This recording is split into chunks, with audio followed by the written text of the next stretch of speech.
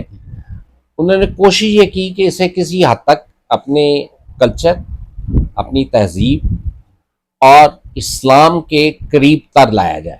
شروع میں تو خیر آبجیکٹیو ریزولوشن بھی جو لیاقت علی خان نے پیش کیا تھا آئین بنانے کے لیے، اس میں بیسک چیزیں جو تھیں وہ اسلامائزیشن کی طرف تھیں، لیکن بعد میں اس کو اس حوالے سے اتنا سنسیئرلی اڈاپٹ نہیں کیا گیا. تو چیزوں کو تبدیل تو کرنے کی ضرورت ہے. آپ کو دیکھنا یہ ہے کہ کیا آپ کے آئین کی ہر چیز آپ کے کلچر پہ اپلیکیبل ہوتی ہے، ورنہ ادروائز دیکھیں تو برطانیہ میں تو یہ بہت کامیاب ہے، پاکستان کی تاریخ، انڈیا میں کامیاب ہے. سر پاکستان کی تاریخ گواہ ہے کہ پاکستان میں آئین قانون بنائے جاتے ہیں تو پھر امپلیمنٹیشن نہیں ہوتی. اس کی وجہ کیا ہے؟ امپلیمنٹیشن کیسے کریں؟ انفارچونیٹلی ہمارے ہاں انڈیویجولز جو ہیں یا کچھ ادارے جو ہیں وہ اتنے طاقتور ہو گئے کہ آئین کی جتنی اسپرٹ ہے وہ پوری طرح سے اپلائی ہو نہیں پا رہی. ہمیں استادوں نے بتایا تھا، آج کل ہم بھی اپنے جو جونیئر چھوٹے بھائی ہیں ان کو پڑھاتے ہیں، کہ کوئی بھی قانون اگر کسی انڈیویجول کو سامنے رکھ کے بنایا جائے گا تو وہ دو دھاری تلوار ہوگا. وہ کل کو اسی شخص کو جس کے لیے وہ قانون بنایا گیا اس کے بھی خلاف جائے گا، اور باقی بھی قومی سطح پہ وہ نقصان دے گا. اگر کسی میرے لیے، میں سیاسی جماعت ہوں یا کوئی انڈیویجول جو کسی بھی حوالے سے جو بڑا اسٹرانگ ہے، اس کے لیے اگر ہم کوئی قانون بنائیں گے، آئین میں ترمیم اس کے لیے کریں گے، تو وہ الٹیمیٹلی ہمارے خلاف ہی جائے گی، ہماری فیور میں نہیں جائے گی. ماضی سے ہم آپ ایک مافیا گروپ کا سنتے چلے آ رہے ہیں، قبضہ مافیا، بھتہ مافیا، پرچی مافیا. اب یہ مافیا گروپ عدالتوں تک پہنچ گیا ہے. ان کو کیسے روکا جائے؟ ان کو کیسے روکا جائے؟ عدالتی فیصلے بری طرح متاثر ہو رہے ہیں، جج صاحبان بری طرح متاثر ہو رہے ہیں. ان کو کیسے روکیں سر؟ میں یہ پرچی مافیا، یہ بتا مافیا والی بات سے تو شاید آپ سے ایگری نہ کروں، لیکن ایسی فورسز بہرحال ہمارے ہاں ہیں جو فیصلوں پہ اثر انداز ہونے کی کوشش کرتی ہیں، اور اس حوالے سے ججز جو ہے وہ گرمبل بھی کر رہے ہیں. تو یہ چیزیں تو ہیں، اور ان کو روکنے کا ایک ہی طریقہ ہے کہ آئین اگر آپ نے بنا لیا ہے، اس پہ سب ایگری ہو گئے ہیں، تو آئین پہ جو اس کی امپلیمنٹیشن جو ہے اس کو اس کی پوری اسپرٹ کے ساتھ کیا جائے. سر آپ ماشاءاللہ پاکستان کے مختلف اداروں میں اپنی خدمات انجام دے چکے ہیں، جی، اور سابق جج بھی رہ چکے ہیں. جی. کیا آپ کے اوپر بھی ایسے اثرات مرتب ہوئے کہ پریشر آئے، اور آپ نے کس طرح؟ میں یہ تو نو تو نہیں کہوں گا، لیکن وہ کوئی ایسے زیادہ نہیں تھے جس کو کوئی مینشن کیا جائے. کبھی کبھار کچھ لوگ جو ہیں وہ انٹرفیئرنس کرنے کی کوشش کرتے تھے، لیکن ہم نے جو ہے، میں ذات کی بات کر سکتا ہوں، کسی اور کی بات نہیں کر سکتا، کہ میں نے زندگی میں کوشش کی ہے کہ ایز فار ایز پاسبل جھوٹ نہ بولوں، اور ایز فار ایز پاسبل کام وہ کرنا ہے جو قانون اور انصاف کے مطابق ہے. اگر کسی نے کہہ بھی دیا ہے، مجھ پہ پریشر بھی ڈال دیا ہے، اور وہ کام ہونے والا نہیں، تو پھر وہ نہیں کیا. سر آپ کے ساتھ